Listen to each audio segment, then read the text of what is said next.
all disease begins in the gut. Diet, environment, activity and stress. یہ چاروں compromise ہوئے آپ کو لازمی کوئی بیماری ہوگی. اچھے physician کی اور ایک کمزور physician کی یہ نشانی ہے کہ وہ کتنے کم sessions میں آپ کو آرام دیتے ہیں, یعنی کہ کتنے زیادہ sessions.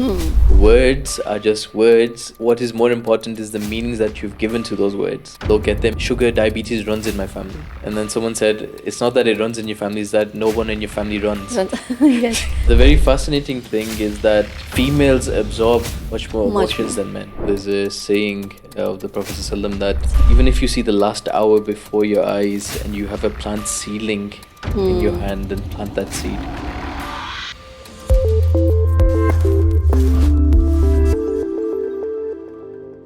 السلام علیکم اینڈ ویلکم ٹو آپ کا نالج پوڈ کاسٹ. آج ہم جو ایکسپلور کریں گے ٹاپک یا جو ہماری ڈسکشن ہوگی وہ یہ ہے کہ کیسے ہیلدیئر اور ہیپی لائف ہم گزار سکتے ہیں. اور اس کے لیے آج ہمارے ساتھ بہت ہی اسپیشل گیسٹ موجود ہیں, ڈاکٹر عدیل انور, جن کی اسپیشلٹی ہے انرجی میڈیسن, فنکشنل میڈیسن اور اس کے ساتھ ساتھ کاؤنسلنگ اینڈ کوچنگ میں.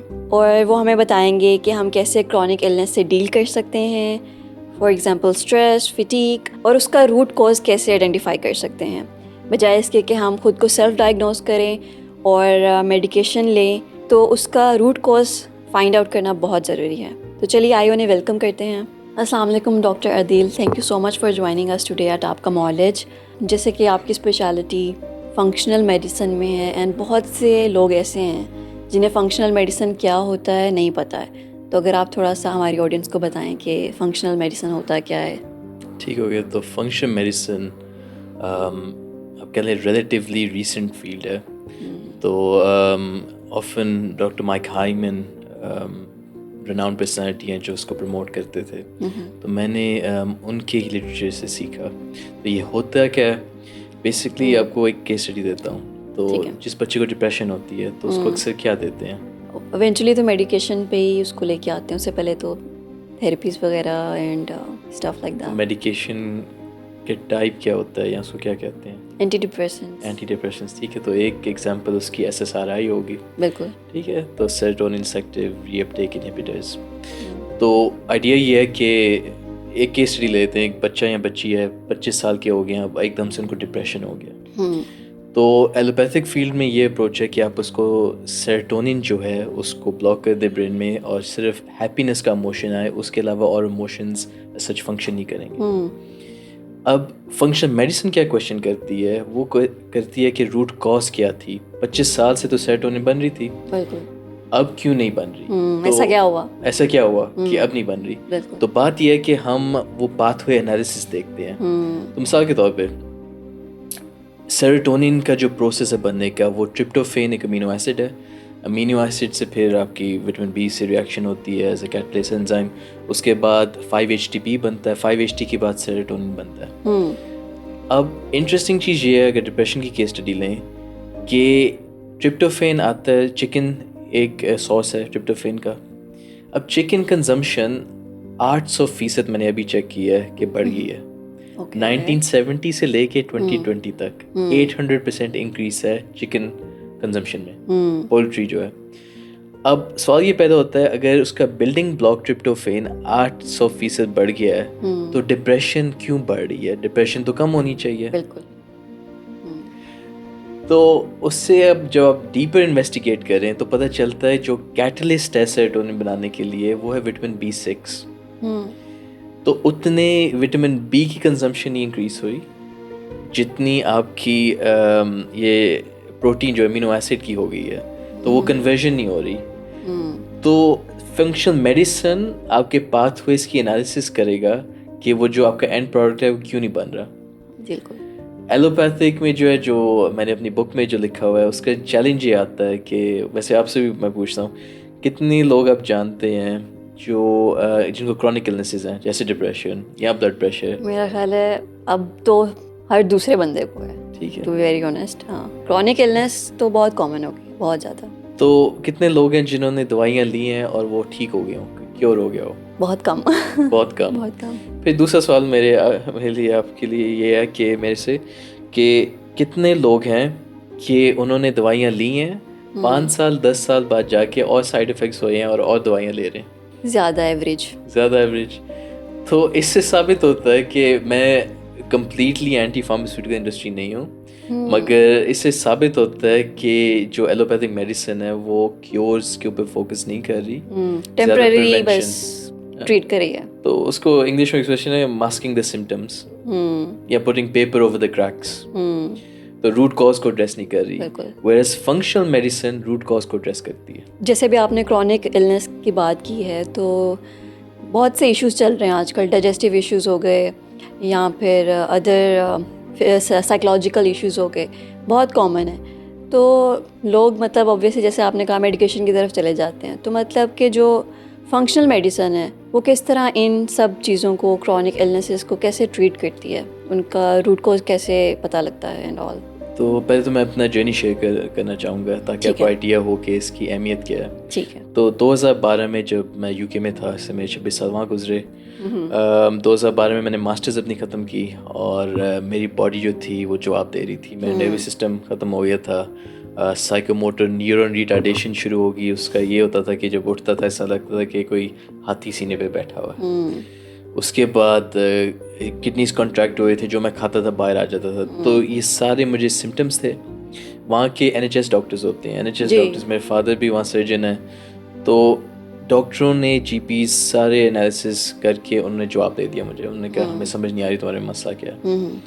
پھر میں ہارلی اسٹریٹ گیا. ہارلی اسٹریٹ وہ جگہ ہے جہاں آپ کے کریم ڈے لا کریم ڈاکٹرز بیٹھتے ہیں، سب کے منسٹرز، اسپورٹس مین، ایتھلیٹ سب ہارلی اسٹریٹ جاتے ہیں.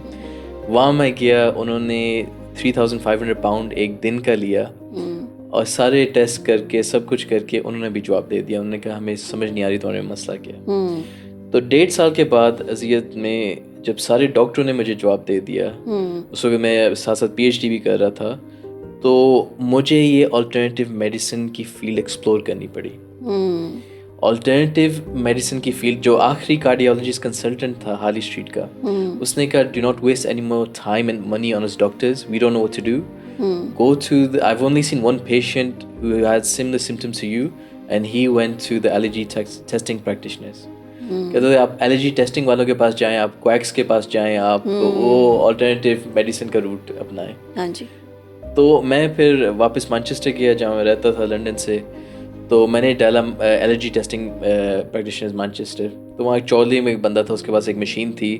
اس نے کہا کہ آپ 2 الیکٹروڈس پکڑیں، میں فریکوینسیز گزاروں گا، مجھے پتہ چل جائے گا کیا مسئلہ ہے. تو میں نے الیکٹروڈس پکڑے، اس نے فریکوینسی گزاری. اس نے کہا آپ کو ہیوی میٹل پوائزننگ ہوئی ہوئی ہے. اس نے کہا آپ کو ایلومینیم ہیوی میٹل پوائزننگ ہوئی ہوئی ہے. اب مجھے ایک دم سے اچانک سے غصہ بھی آیا کہ میں نے کہا اتنے پیسے ابھی دے کے آیا ہوں، ساری اپنے بینک خالی کر دیے ڈاکٹرز کو دکھا کے، اور یہ بندہ کہہ رہا ہے میں بجلی گزاروں گا، پتہ چلے گا کیا مسئلہ ہے. تو اور یہ مجھے کہہ رہا ہے ایلومینیم ہیوی میٹل پوائزننگ ہوئی ہے. میں نے کہا ایلومینیم کہاں سے آیا؟ تو اس نے کہا کہ ایلومینیم جو ہے آپ شاید میٹل کٹلری استعمال کرتے ہیں. میں نے کہا تو ہر کوئی کرتا ہے.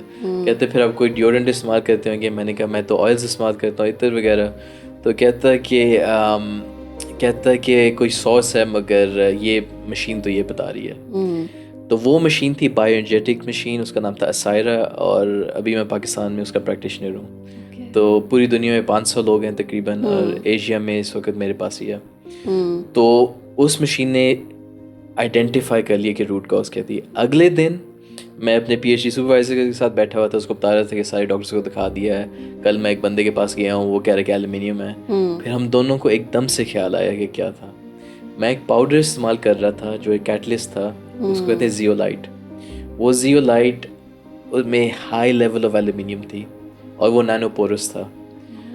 تو وہ میرے ہینڈس کے تھرو لیچ کر رہا تھا، وہ میرے بلڈ اسٹریم میں جا رہا تھا، وہ میرے آرگنس پہ چپک رہا تھا اور میرا سارا سسٹم جو ہے تباہ کر رہا تھا.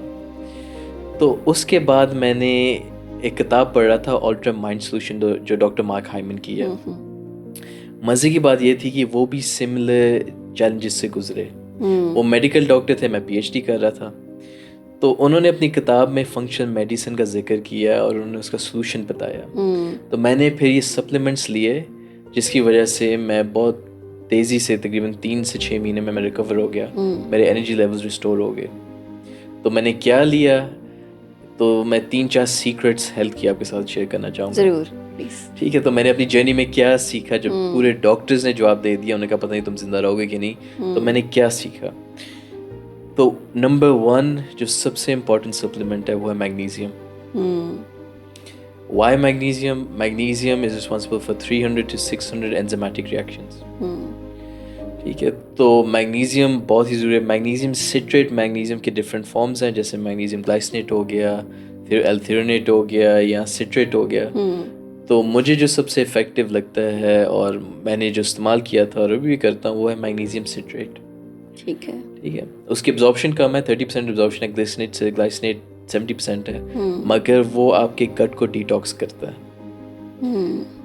ہپوکریٹس نے کہا تھا کہ all disease begins in the gut. بالکل, سیکنڈ برین بھی کہا جاتا ہے اسی لیے. ٹھیک ہے, تو باقی میگنیزیمز گٹ کے اوپر اتنا امپیکٹ نہیں لاتی جتنی میگنیزیم سٹریٹ لاتی ہے. تو میرا پہلا جو میرے پاس جو بھی آتا ہے, پہلے اسٹیپ ہوتا ہے زیادہ تر کہ ان کو میگنیزیم سٹریٹ دیا جائے تاکہ ان کے گٹ جو ہے ڈیٹاکس ہو. ٹھیک ہے, تو یہ پہلی ڈسکوری تھی. جب میں نے میگنیزیم لینا شروع کیا, دوسرا میگنیزیم کیا کرتا ہے, وہ میٹل کے ساتھ بائنڈ کر کے میٹل کو باڈی سے ڈیٹاکس کر دیتا ہے. سیکنڈ نمبر پہ جو بریک تھرو تھا وہ تھا جنجر ٹی. اوکے, میرے ہومیوپیتھک پریکٹیشنر تھے جوشوا اینکنز کے نام سے مانچسٹر میں, تو انہوں نے مجھے یہ شروع کروائی تھی. انہوں نے کہا چائے کافی سب کچھ چھوڑ دو, تم صرف جنجر ٹی لو. اب جنجر ٹی سے جتنا میری باڈی ریکور کی تھی, کوئی اور چیز اس سے پہلے اس کا امپیکٹ نہیں آیا تھا. سوائے میگنیزیم سٹریٹ کا. ایک کوانٹم لیپ میگنیزیم سٹریٹ سے آئی تھی, دوسری کوانٹم لیپ آئی تھی یہ جنجر ٹی سے. انٹرسٹنگ. اور جنجر ٹی کی جو انٹرسٹنگ بات سب سے زیادہ ہے کہ وہ قرآن میں ذکر آتا ہے, زنجبیل جو ہے جنجر کا ڈرنک ہے جو جنت میں آپ کو پلایا جائے گا. تو اگر جنت میں آپ کو آرام دے گا, اس دنیا میں نہیں دے سکتا. ٹھیک ہے, تو یہ میری سیکنڈ سیکرٹ ہیلتھ کی ڈسکوری تھی. اور تیسری جو تھی وہ تھی باڈی کو الکلائن کرنا. میں نے اپنی ڈائٹ جو ہے الکلائن ڈائٹ پہ سوئچ کی. زیادہ تر میں یہ گرینز ویجیٹیبلز دیتا تھا, میٹ میں نے کم کر دیا تھا, اور اس سے بھی میری باڈی میں ریپڈلی ہیلنگ شروع ہو گئی. تو الکلائن ڈائٹ سے بیسکلی اگر اس کو ایکسپلور کریں تو اس سے یہ ثابت ہوتا ہے کہ لارجلی اس دور میں ہماری باڈیز جو ہیں وہ ہیں ایسیڈک. ہم جو آپ کو پتہ ہے کتنی شوگر کی کنزمپشن انکریز ہوئی ہے پچھلے 200 سال میں, 1500%. اوکے, ٹھیک ہے, پچھلے 200 ایئرز میں 1800 سے لے کے آج تک 1500% انکریز ہوئی ہے شوگر میں. شوگر کی پی ایچ یا آپ کہیں اس کے کیا اسکیل میں آپ ایسٹیمیٹ کریں گی, یا آپ بیوریجز لے لیں جس میں زیادہ شوگر ہوتی ہے, تو وہ زیادہ ایسیڈک ہیں یا الکلائن ہیں؟ ایسیڈک ہیں. ٹھیک ہے, 2 to 3 پی ایچ اسے کہتے ہیں. کوک سے آپ اپنا واش روم صاف کر سکتے ہیں, اتنی تیزابیت ہے اس میں. ٹھیک ہے, تو sugar highly acidic, sugar consumption 1500% in the last 200 years increase ہو گئی ہے. اس کے بعد میٹ کی کنزمپشن جو ہے, میں نے آپ کو چکن کا ایگزامپل دیا. اچھا, اب ایک اور چیز ہے اس میں کہ میٹ جو ہے الکلائن ہے مگر اس کو ایسیڈک کیوں کہتے ہیں؟ یہ الکلائن ہوتے ہیں مگر یہ جو باڈی میں جا کے ڈائجسٹ ہوتے ہیں تو یہ ایک ایسیڈک ریزیڈیو چھوڑتے ہیں. پھر دوسرا ایک اور کویشچن, لیمن جو ہے وہ اس میں سٹرک ایسڈ ہے, وہ ایسیڈک ہوتا ہے, اس کو الکلائن کیوں کہتے ہیں؟ وہ جو باڈی میں جاتا ہے بریک ڈاؤن ہوتا ہے تو وہ ایک الکلائن ریزیڈیو چھوڑتا ہے. تو یہ اس طرح ایسڈ فوڈ اور الکلائن فوڈ کلاسیفائی ہوتے ہیں. مگر بات یہ ہے کہ میٹ ایسیڈک ریزیڈیو چھوڑتا ہے, شوگر اتنی انکریز ہو گئی ہے. قرآن میں آتا ہے سورۃ الرحمن میں کہ ہم نے ہر چیز ایک بیلنس میں بنائی ہے. اگر اللہ نے ہر چیز کو بیلنس میں بنائی ہے تو یہ کس طرح ہو سکتا ہے کہ آپ ایسیڈوسس کا لیول, ایسیڈیٹی کا لیول انکریز کر دیں اور اس کے کوئی کانسیکوینسز نہ آئیں؟ ایسے گا. ٹھیک ہے, تو اس لیے آپ کو باڈی کو الکلائن کرنے کی ضرورت ہے. ٹھیک ہے, تو میری جو مین ڈسکوری یہ تھی کہ آئرن, تو میں اپنے دوسرے جو سپروائزر تھے پی ایچ ڈی کے پروفیسر کالن ویب, ان کے پاس گیا. میں نے ان سے کہا کہ دیکھیں یہ میں نے ڈسکور کیا کہ اگر آپ الکلائن ڈائٹ لے لیں تو آپ کی باڈی جو ہیل ہو جاتی ہے. تو وہ کہتے کہ تم بہت مزے کی بات کر رہے ہو, اس لیے کہ میرا چائنیز پی ایچ ڈی ہے, جو اسی نتیجے پہ پہنچا ہے اور وہ لوگوں کا علاج کر رہا ہے الکلائن پانی کے ساتھ. تو آپ کے سامنے جو پڑا ہوا ہے, ہم نے پاکستان میں پہلا آئنائز الکلائن واٹر کا پانی لانچ کیا ہے. تو یہ تھرڈ ہیلتھ سیکرٹ تھی جو میں نے ڈسکور کی. الکلائن واٹر, تھوڑا سا اس کے بارے میں اگر آپ اور بریک ڈاؤن کر کے بتائیں کہ الکلائن واٹر کیا ہوتا ہے. الکلائن واٹر کیا ہوتا ہے, تو بیسکلی جیسے آپ کے کولڈ ڈرنک بیوریجز ایسیڈک ہیں, آپ کو کوئی کاؤنٹر اس کا بیلنس چاہیے. تو آئنائز الکلائن واٹر اس کے میں تھوڑا سا بیک گراؤنڈ دیتا ہوں کہ یہ 1947 میں جب یو ایس نے بامب پھینکا جاپان کے اوپر, جاپنیز نے سوال کیا کہ ہم اپنی صحت کس طرح ٹھیک کر سکتے ہیں. انہوں نے کہا آپ کی باڈی 60% 70% واٹر ہے. انہوں نے کہا کہ اگر آپ اپنا پانی ٹھیک کر لیں گے آپ کی صحت ٹھیک ہو جائے گی. تو انہوں نے ایک ریسرچ کنسورٹیم جو ہے ڈسپیچ کیا جس نے سعودی عرب جا کے زمزم کا سیمپل لیا, انہوں نے فرانس سے ہیلنگ واٹر لیا, جرمنی سے ہیلنگ واٹر لیا, اور انہوں نے نا ان کی انالیسس کی کہ ان میں کیا کامن چیزیں ہیں جو میریکل ہیلنگ واٹرز ہیں. اس میں ثابت ہوا کہ سارے جو پانی ہیں وہ سارے ہیلنگ واٹرز الکلائن تھے, سارے اینٹی آکسیڈنٹ تھے. ایک پراپرٹی ہوتی ہے جس کو کہتے ہیں آکسیڈیشن ریڈکشن پوٹینشیل, وہ نیگیٹو تھی. سارے اینٹی آکسیڈنٹ تھے اور سارے مائکرو کلسٹرڈ تھے. آپ کے سیلز بہت ریڈلی ان کو ابزارب کر لیتے ہیں. انہوں نے پھر ایک مشین ایجاد کی لیٹ 1960s میں ارلی 70s میں, اس کو کہتے ہیں آئنائزنگ مشین. وہ کیا کرتی ہے, وہ عام پانی میں, صاف پانی میں یہ پراپرٹیز لے آتی ہے. تو 1 in 6 ہاؤس ہولڈ جاپان میں یہ مشین لگی ہوئی ہیں, ہر ان کے وارڈ میں مشین لگی ہوئی ہے. ان کا صحت کا راز اکثر وہاں کے ڈاکٹرز اس ٹیکنالوجی کو ایٹریبیوٹ کرتے ہیں. تو جب میں نے ریسرچ شروع کی, جب میں نے پروفیسر کالنگ ویب سے لٹریچر مانگا, مجھے پتہ چلا کہ بل گیٹ, شاہ رخ خان, مہاتر محمد, یہ سارے جو اینجلینا جولی یہ پانی پیتے ہیں. تو میں نے سوچا کہ اگر وہ پی سکتے ہیں پاکستانی نہیں پی سکتے, تو ہم پی سکتے ہیں. تو ہم نے الحمدللہ 4 سال اب ہمیں ہو گئے, ہم نے پلانٹ لگایا ہوا ہے اس ٹیکنالوجی کا. ٹھیک ہے, thank you so much for sharing all the information. اب اس کے علاوہ آپ مجھے یہ بتائیں کہ جو کرونک ایلنسز ہے اس کو فنکشنل میڈیسن کے تھرو کیسے ٹھیک کیا جا سکتا ہے. فار ایگزامپل ڈائجسٹیو ایشوز ہیں یا سائیکولوجیکل ایشوز ہیں یا ادر کوئی بھی فزیکل ایشوز ہیں جیسے ڈائبٹیز ہوگی, تو ان کو کیسے فنکشنل میڈیسن کے تھرو کیسے ہم ڈیل کر سکتے ہیں. تو یہ ہر ایک النس کا ایک میکنزم ہے. تو یہ ون سائز فٹس آل اپروچ نہیں ہے, اور یہ ویری بھی کرتی ہے پیشنٹ ٹو پیشنٹ. ٹھیک ہے, مثال کے طور پہ ہو سکتا ہے اگر ڈپریشن ایسے ہم نے شروع کیا, میں کوئی اور ٹاپک شروع نہیں کرنا چاہ رہا تاکہ وہ ایک اور پینڈورا باکس کھل جائے گا اور کنیکشنز بنانے پڑیں گے. تو اگر ہم ڈپریشن کو ہی لیتے ہیں, ٹھیک ہے, ہو سکتا ہے کہ کسی کو ڈپریشن ہو رہی ہو, اس لیے کہ یہ وجہ نہیں ہے کہ وہ امینو ایسڈ نہیں مل رہا, اور یہ وجہ بھی شاید نہ ہو کہ وٹامن بی کا وہ اویلیبلٹی نہیں ہے. یہ ہو سکتا ہے کہ انزائم کام نہیں کر رہا, اس سے میگنیزیم نہیں ہے. ٹھیک ہے, تو پہلے اسٹیپ میں آپ ان کو میگنیزیم دیں گے. اگر میگنیزیم سے وہ بہتر ہو جاتے ہیں تو آپ کو پتہ ہے وہ ریئیکشن پاتھ وے فنکشنل ہو گیا. اگر وہ نہیں ہوتے تو آپ ان کو وٹامن B6 دے سکتے ہیں 5-HTP کے ساتھ, جو بنا دے گا آپ کا سیروٹونن. ٹھیک ہے, تو آپ بیسکلی بلڈنگ بلاکس, آپ باڈی کو وہ چیزیں دے رہے ہیں تاکہ وہ باڈی خود بخود پروڈیوس کرے. مگر ایک بہت ہی جو انٹرسٹنگ فیلڈ جو میں مینشن کرنا چاہوں گا, ماشاء اللہ ہمارے نیبر بھی ہیں اور بہت اچھے دوست ہیں, مسٹر عامر قیوم جینیٹک فارمر کے, تو اکثر ان سے ڈسکشن ہوتی ہے. تو انہوں نے جو انٹروڈیوس کروایا ہے یہ پریکسس, ٹھیک ہے, تو یہ جو ہے psychobiotics. Now again all the research is pointing towards the gut. Allopathic کی اپروچ یہ ہے کہ سیروٹونن کو برین میں بلاک کر دو. Alternative medicine اس کو چیلنج کر رہی ہے کہ سیروٹونن بنتا کہاں ہے, اور پتہ یہ چل رہا ہے کہ سیروٹونن دماغ میں نہیں بنتا مگر آپ کے گٹ میں بنتا ہے.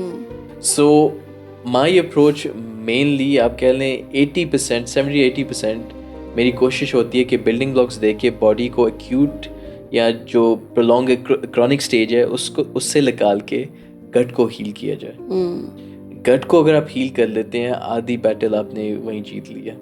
تو گٹ کو ریپیئر کرنے کے لیے ایک پروٹوکول ہوتا ہے, اس میں زیادہ تر بٹ ویری بھی کرتا ہے. اس میں بیسکلی آپ کیا کرتے ہیں, آپ اسکین کرتے ہیں بایوجیٹک سے, آپ کو فوڈ سینسٹیوٹیز کا پتہ چل جاتا ہے, وہ آپ ڈائٹ سے ایلیمنیٹ کر دیتے ہیں. اس کے بعد آپ ایک اچھی پرو بایوٹک زنک پکلونیٹ کے ساتھ دیتے ہیں, اور یہ دونوں اور یہ جو ریمیڈی ہے یہ گٹ کو ریپیئر کرنے میں ثابت کرتی ہے یہ چیز. صحیح. اور کیا انفلوئنس ہوتا ہے لائف سٹائل کا, یا کیا ایسے فیکٹرز ہیں یا کیا ایسی چیزیں ہیں جو ہم انکلوڈ کر سکتے ہیں اپنے لائف سٹائل میں جس سے کرونک النس سے بچا جا سکے؟ ٹھیک ہے, زبردست سوال ہے. تو میری بک ہی ساری اس ٹاپک پہ ہے. تو 4 کی فیکٹرز فار آپٹیمل ہیلتھ. اگر آپ یہ 4 چیزوں کا دھیان رکھیں تو آپ کو کوئی بیماری نہیں ہوگی, گارنٹیڈ. اگر آپ ان میں سے ایک فیکٹر کو کمپرومائز کریں گے تو آپ کو بیماری ہو سکتی ہے, پاسبلٹی ہے. اگر آپ یہ 4 فیکٹرز کو کمپرومائز کریں گے تو آپ کو گارنٹیڈ بیماری ہوگی. اب یہ 4 فیکٹرز کیا ہیں؟ ایک ڈائٹ, ٹھیک ہے, you are what you eat. بالکل ٹرو. ٹھیک ہے, سو ڈائٹ از نمبر 1. اگر آپ کی ڈائٹ پور ہے, انیویٹیبل ہے کہ somewhere down the line you will suffer from some sort of illness. ٹھیک ہے, تو یہ پہلا فیکٹر ہے. دوسرا, انوائرمنٹ. بالکل 100%. ٹھیک ہے, Lahore first most polluted air polluted city ہے, تو environment plays a huge role. Number 3, activity. اگر آپ نے بیٹھے ہی رہنا ہے سارے دن تو آپ کو کوئی نہ کوئی بیماری ہوگی. ایک بہت مزے کا ایک کوٹ ہے کہ لوگ کہتے ہیں میری فیملی میں sugar diabetes runs in my family. And then someone said, it's not that it runs in your family, it's that no one in your family runs. Yes. Yeah. So the issue isn't کہ آپ کی جو وہ family, basically you're spending most of your time sitting down. Yes. So this is an issue. And lastly, stress. اب stress کو کس طرح counter کرنا ہے, کس طرح بیلنس کرنا ہے. Are you getting enough sleep? ٹھیک ہے, یا آپ اسکرول ہی کرتے رہتے ہیں پورا دن, رات کو بھی اسکرول کر رہے ہوتے ہیں, آپ کے برین میں وہ جو ہے نیورو ٹرانسمیٹر صحیح طرح فنکشن نہیں کر رہا, آپ کا ڈوپامین اوور رش ہوا ہے اسکرولنگ سے. So these are the 4 factors: diet, environment, activity and stress. ان 4 کو آپ بیلنس کر لیں, کوئی بیماری نہیں آپ کو ہوگی. ایک فیکٹر کمپرومائز کریں, آپ کو ہو سکتی ہے بیماری. یہ 4 کمپرومائز ہوئے, آپ کو لازمی کوئی بیماری ہو. بہت ہی انٹرسٹنگ اور مطلب ایزی چیزیں ہیں اگر ہم امپلیمنٹ کریں, لیکن یہ ہے کہ کوئی صحیح طریقے سے اس طرح بتاتا نہیں. سارے بہت زیادہ اس کو کہہ لیں کہ ٹینس کر کے اور بہت زیادہ ریپ اپ کر کے بتاتے ہیں. تو میرا خیال ہے اسی وجہ سے جو ہماری آڈینس ہے وہ میڈیسنز میں ہی رہتی ہے. مطلب half of the population I guess وہ میڈیکیشن لے رہی ہے, بٹ اسٹل مطلب ان کو وہ فلی کیور نہیں کر رہی medicine. But I guess these factors will obviously influence in a good way. اس کے علاوہ اگر آپ مجھے یہ بتائیں کہ جو کہ پاکستانی آڈینس ہے, ٹھیک ہے, بہت ان میں یہ چیز کامن ہے کہ انہوں نے دیسی ٹوٹکے کرنے ہوتے ہیں, تو اس بارے میں آپ انہیں کیا میسیج دینا چاہیں گے کہ گھریلو ٹوٹکے کریں نہیں کریں, یا فنکشنل میڈیسن کو فالو کریں, یا پھر سائنٹیفکلی پروون چیزوں کو فالو کریں؟ تو مطلب اس بارے میں آپ انہیں کیا کہنا چاہیں گے؟ دیکھیں, یہ بہت ہی انٹرسٹنگ ڈسکشن ہے, اور یہ شاید ایک پورا ایک سپریٹ پوڈ کاسٹ ہو سکتا ہے. تو یہ بہت ڈبیٹ ہے کہ آلٹرنیٹیو میڈیسن کویکری ہے, سائنٹیفکلی پروون ہے کہ نہیں, یا کیا چیز ہے. میں بس اتنا کہوں گا کہ دیکھیں, جب ڈاکٹر نے مجھے جواب دے دیا تھا نا, تو میرے پاس کوئی آپشن نہیں بچی تھی, تو مجھے آلٹرنیٹ ایکسپلور کرنا ہی پڑا تھا. آلٹرنیٹ میں جب میں گیا, میں نے کیا کچھ نہیں کیا. ہومیوپیتھی سے لے کے, ایکیوپنکچر سے لے کے, حجامہ سے لے کے, یونانی طب سے لے کے, آیورویدا سے لے کے, میں نے ساری پاسبلٹیز ایکسپلور کی تھیں. اس سے ڈاکٹر نے جواب دے دیا تھا. اچھا, اب میری لرننگ یہ ہے کہ ہر سائنس کی کوئی نہ کوئی بیسس ہے, مگر جو اصل بیسس جاننے والے جو ہیں وہ کم ہیں. اگر میں فنکشن میڈیسن کی بات کرتا ہوں, وہ بھی بہت ہی ایک ایکسٹریملی کمرشل بزنس بن چکا ہے, اور زیادہ سپلیمنٹس بھی نہیں افیکٹیو. تو میرے پاس جو میرے کلائنٹس یا پیشنٹس اب کہہ لیں آتے ہیں, تو ان کو میں ایک سرٹن برانڈز ہی دیتا ہوں. اس لیے پاکستان میں جو میں نے آ کے سیکھا کہ 6 months میں نے پریکٹس کیا, کسی کو آرام ہی نہیں آ رہا تھا. اب میں نے سوچا کہ شاید میری سائنس میں مسئلہ ہے, تو جب میں نے باہر سے سپلیمنٹس منگوا کے دیے سب ٹھیک ہو گئے. تو بائی پروسیس آف ایلیمینیشن یہ ڈٹرمن ہوا کہ پاکستان کے سپلیمنٹس کویسچنیبل ہیں. Exactly, I agree. ٹھیک ہے, تو مگر یہ ہم نہیں کہہ سکتے کہ سائنس میں مسئلہ ہے. ٹھیک ہے, اگر ہمارے ہی وہ صحیح سپلیمنٹس نہیں بن رہے اب ٹو دی مارک اور وہ ریزلٹس نہیں دے رہے, تو ایک چیز یہ. دوسرا جو ہے نا, بہت بڑا ایک نوشن تھا جیسے میں اپنے فادر کا ذکر کیا, اور میری اور ان کی جو ہے اس چیز پہ کافی وہ ڈبیٹ چلتی ہے. وہ جو جنریشن تھی نا, آپ کہہ لیں جو پریویس جنریشن ہے, ہمارے جو ایلڈرز ہیں جو جنہوں نے MBBS کیا, ان کی جو ٹریننگ ہوئی ہوئی ہے وہ اس بیسس پہ ہوئی ہوئی ہے کہ وٹامنس جو ہیں باڈی سے ایکسکریٹ ہو جاتے ہیں, ان کا کوئی رول نہیں ہے. ٹھیک ہے, اب بات یہ ہے, یہ ماڈرن ڈے میڈیسن کے خلاف ہے چیز. اس لیے ڈپینڈ کرتا ہے کہ آپ نے RDA ویلیوز کیا رکھے ہوئے ہیں, اور ڈپینڈ کرتا ہے پرسن ٹو پرسن. آپ کو ایگزامپل دیتا ہوں. ایک کیس اسٹڈی تھی ڈاکٹر مائیکل موزلی کی, ایک ڈاکیومنٹری تھی truth about personalities. 2 genetically identical twins تھیں. ایک کو ڈپریشن تھی, دوسری کو ڈپریشن نہیں تھی.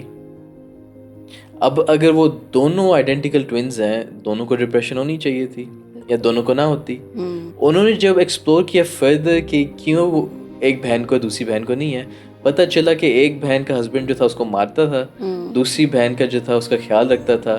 اس سے ثابت ہوا کہ آپ کا انوائرمنٹ جو ہے وہ زیادہ بڑا رول پلے کرتا ہے آپ کی جینیٹکس سے.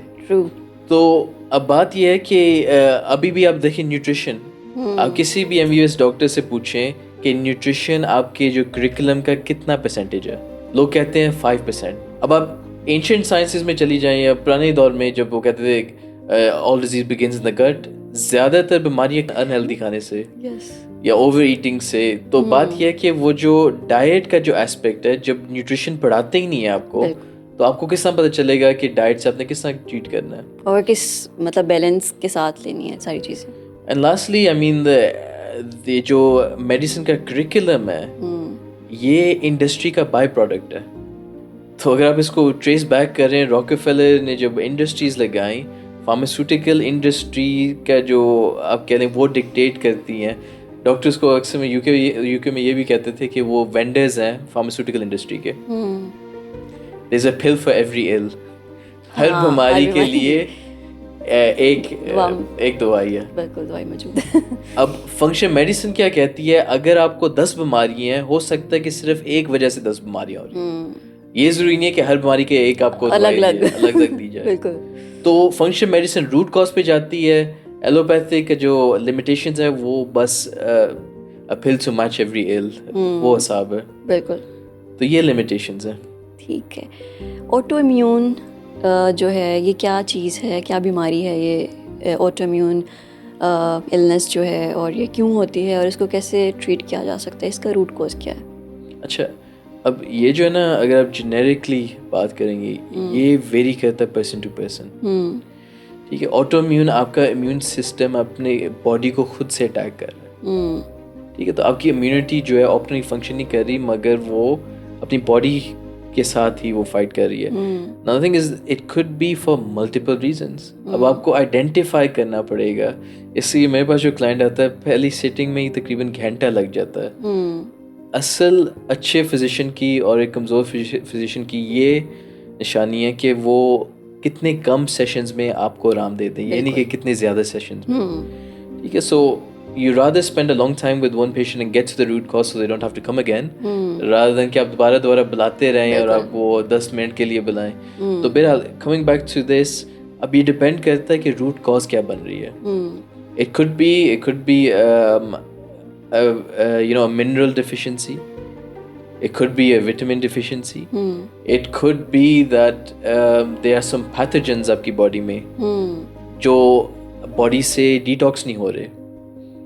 ٹھیک ہے. تو ڈاکٹر ہلڈا کلارک جن کی کتاب تھی کیور آل ڈیزیزز, انہوں نے ایک ڈیوائس ایجاد کی تھی زیپر کے نام سے.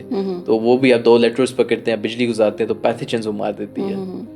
ٹھیک ہے, الٹرنیٹیو میڈیسن میں یہ بھی ایک فیلڈ ہے. تو اس کی ساری فیلڈ کی یہ آپ کہہ لیں تھاٹ پروسیس ہے کہ پیتھوجنز کی وجہ سے بیماریاں ہوتی ہیں. ٹھیک ہے.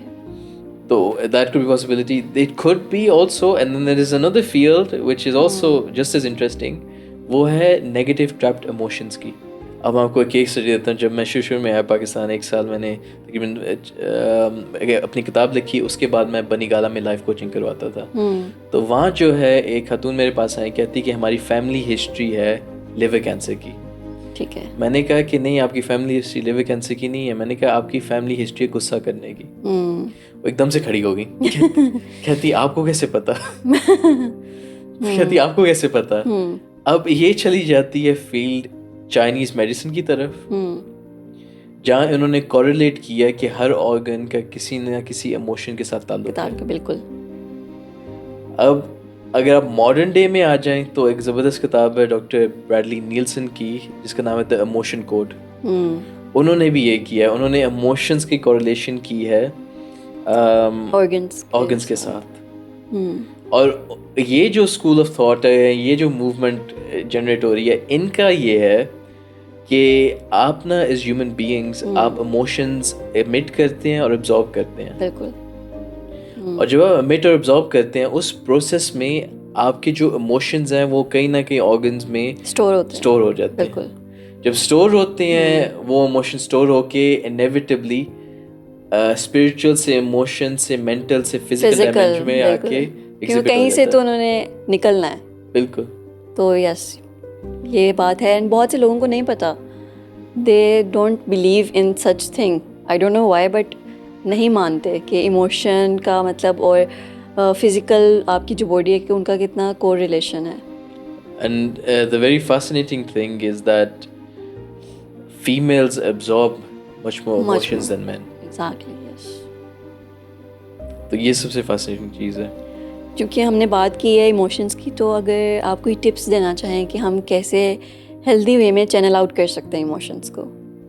تو you know this is an amazing question because and I'll give you the straight answer, journaling. Okay. یہ بھی لوگ نہیں مانتے. بہت سے نا اس طرح فنی ریلس بھی بنی ہوئی ہیں. آئی واز واچنگ ون کہ گاڑی پہ جا رہے ہوتے ہیں 2 لوگ, اور وہ مطلب ان کا ایکسیڈنٹ ہوتا ہے, وہ نکلتا ہے باہر اور پیج نکال کے لکھنے لگ جاتا ہے کہ میری تھراپسٹ نے کہا تھا یو ہیو ٹو رائٹ جب بھی آپ کو غصہ آئے. تو مطلب لوگ نہیں سیریسلی لیتے, وہ کہتے ہیں کیا اب کوئی مسئلہ ہوا تو ہم پہلے لکھنے لگیں. مطلب ہاؤ ٹو ایکسپریس اور ہاؤ ٹو چینل آؤٹ مطلب ہمارے emotions. I mean the thing is اس مومنٹ آف کرائسس یا ہیٹ میں آپ بے شک نہ کریں, مگر دیکھیں اللہ نے ایک صلاحیت انسان کو دی ہے جو جانوروں کو نہیں دی, اور وہ ہے سیلف اویئرنیس. بالکل. سیلف اویئرنیس کیا ہے کہ you can think about what you are thinking. Exactly. Animals کیا کرتے ہیں, اینیملس کو ایک ایموشن جنریٹ ہوتا ہے, وہ ریئیکٹ کرتے ہیں. تو جتنے ایک انسان کا سیلف اویئرنیس لیول ڈیپ ہے, اتنا ہی وہ زیادہ عظیم انسان ہے, یا اتنا ہی زیادہ تقویٰ لیول یا اتنی کانشیسنس لیول اس کی ہے, اتنی سیلف اویئرنیس ہے. اب سیلف اویئرنیس آتی کیسے ہے؟ سیلف اویئرنیس آتی ہے ریفلیکشن سے.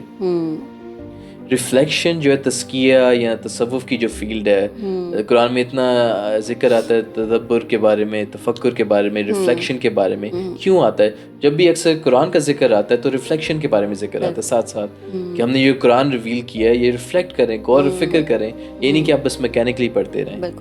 اب بات یہ ہے وہ ریفلیکشن ہی ایک انسان میں سیلف اویئرنیس بلڈ کرتی ہے.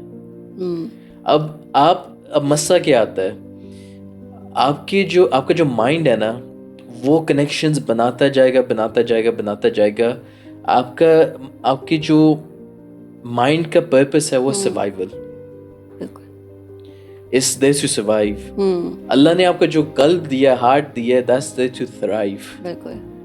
وہ اکثر چیزوں کو بائی پاس کرے گا, اور آپ کے دل کا تعلق ہے آپ کی روح کے ساتھ. ٹھیک ہے. So but the process is کہ آپ کس طرح اس سیلف اویئرنیس کو انکریز کرتے ہیں, جب آپ اپنے آپ کے ساتھ ایک ڈائلاگ کریں گے. وہ جو ڈائلاگ ہے اگر آپ برین میں کرتے رہیں گے نا تو آپ, اور یہ اگین فیمیلز میں زیادہ انالیسس پیرالیسس کی شکار ہو جاتی ہے, اوور تھنکنگ کی شکار. برین ایکٹیو ہے, سوچ آتی جا رہی ہے, کوئی سولوشن نہیں لے کر رہا. بالکل. یہ ایسے کہ آپ چیٹ جی پی ٹی سے کچھ پوچھیں اور وہ بس بتائی جائے گا, لگائی جائے مگر کوئی سولوشن نہیں دے رہا. Yes. سملرلی آپ کا برین اس طرح ہو جاتا ہے اوور تھنکنگ سے. ٹھیک ہے نا. اس میں اب جب آپ اس کو کہتے ہیں ٹیسٹ نالج, جب آپ ٹیسٹ نالج کو ایکسپلسٹ نہیں کریں گے نا تو آپ کے سولوشنز نہیں نکلیں گے. اچھا, correct me if I am wrong, میں نے یہ سنا بھی ہے اور پڑھا بھی ہے کہ آپ کا ریئیکشن جو بھی آپ کا ہوگا کسی کی بیہیویئر کی وجہ سے, یا آپ جس طرح بھی ریئیکٹ کرو گے وہ ٹوٹلی آپ پہ ہے. مطلب اگر انہوں نے کچھ بھی آپ کو کہا ہے, the way you are reacting it's totally up to you کہ آپ کس طرح ریئیکٹ کرو, غصے میں یا کاملی یا کیا. لیکن ہمارے میں یہ ہے کہ ہم دوسرے پہ بلیم کرے ہوتے ہیں کہ your behaviour made me do this. تو آپ اس بارے میں کیا کہیں گے؟ یہ تو آپ نے وہ NLP کی فیلڈ کھول دی. تو نیورو لنگوسٹک پروگرامنگ کا کانسیپٹ یہ ہے کہ words are just words. What is more important is the meanings that you've given to those words. Exactly. مجھے یاد ہے بہت سال پہلے, مجھے پتہ نہیں 15-16 سال ہو گئے ہوں گے, مگر جب میں NLP نئی آپ کہہ لیں انٹروڈیوس ہوئی تھی مین اسٹریم میں, تو اس میں ایک ویڈیو ایک بندے کی ہے جس میں وہ کسی کو گالی دیتا ہے اور ایک بندہ ریئیکٹ کرتا ہے, دوسرا بندہ اسمائل کرتا ہے. تو وہ جو 2 رسپانسز تھے وہ تھے کہ اس نے اس گالی کو میننگ کیا دی تھی. ٹھیک ہے, کہ مطلب ایبزارب کیا ہے اس نے یا نہیں کیا, مطلب اپنے تک آنے دی ہے کہ نہیں. And it's got to do with your internal state.